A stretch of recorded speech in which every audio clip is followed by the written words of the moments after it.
Good day everybody, it's Access Crasher from BSmodHQ. A lot of you have been asking for some tutorials on how to mod BattleStation specific, so I pretty much decided that's what I'm going to do for you, and I'll break up this tutorial series in a few videos. I'll try not to make them more than 20 minutes each. Today I thought it will be wise just to start off with what you'll need to actually just start modding.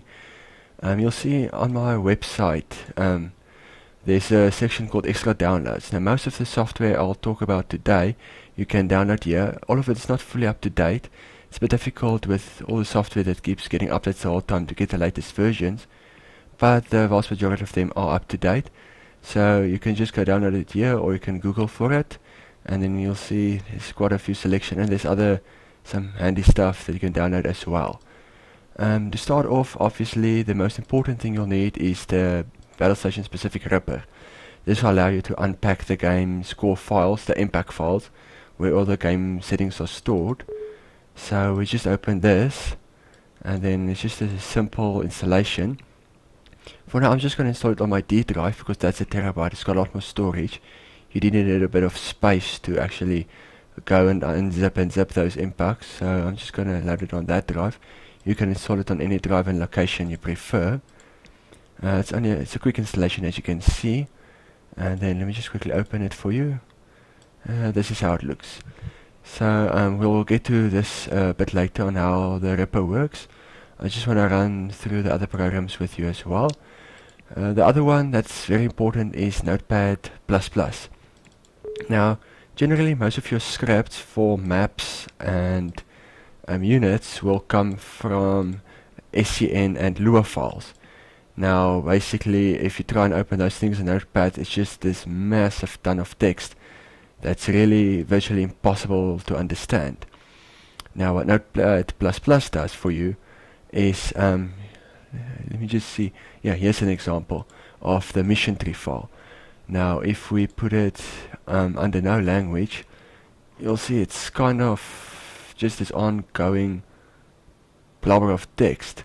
So if we go language Lua, because all the scripts are in Lua, whether it's an SCN or Lua file, and then you go view fold, you'll see it will start sorting it, and then you can basically go and work on specific parts. Here for example is where all the maps are situated, and as you can see there's Battle of the Sibuyan Sea that I did, Java Sea, so all the maps are basically defined here.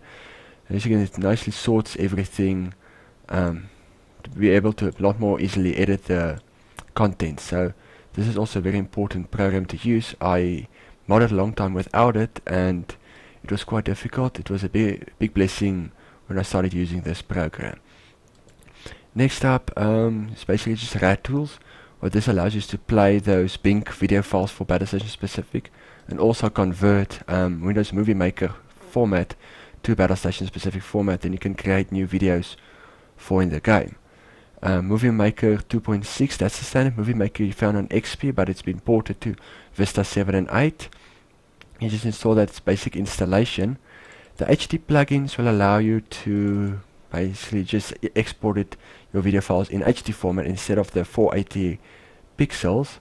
So if you go to this location where it's installed, in this case C program files 86 Movie Maker 2.6 shared, you're just going to create a folder called profiles and just copy those 4 PRX files in there, and then when you export your video you can use these formats. Now the other important program you're going to need is GIMP. You can also use Paint.net or Photoshop as long as you have the plugins. I prefer using GIMP. Now the purpose of GIMP will be texturing. So if you have a new unit or an existing unit and you want to create a texture for it, GIMP will be the program to use.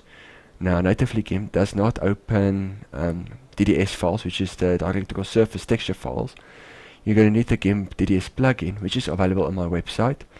You basically just go to where GIMP is installed, program files GIMP 2, lib GIMP 2, and then plugins, and you just copy the dds.exe in there, and then I've already put it there, but just to show you, just going to install it there.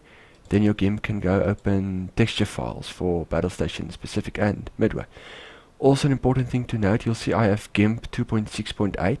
There are later versions of GIMP available, such as 2.8, but I really found 2.8 to be unstable, and also if you press save, it can only save to its native XCF format.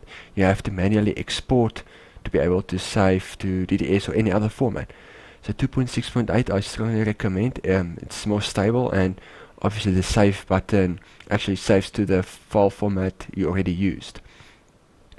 Now, last program that you might use will be the hex editor, which is not really something that you're going to use a lot. Basically, oh, there goes crash. It's basically if you want to take an MOD file, we'll get to this in a later tutorial, and basically go change certain key values of it, such as having it loading a different texture file.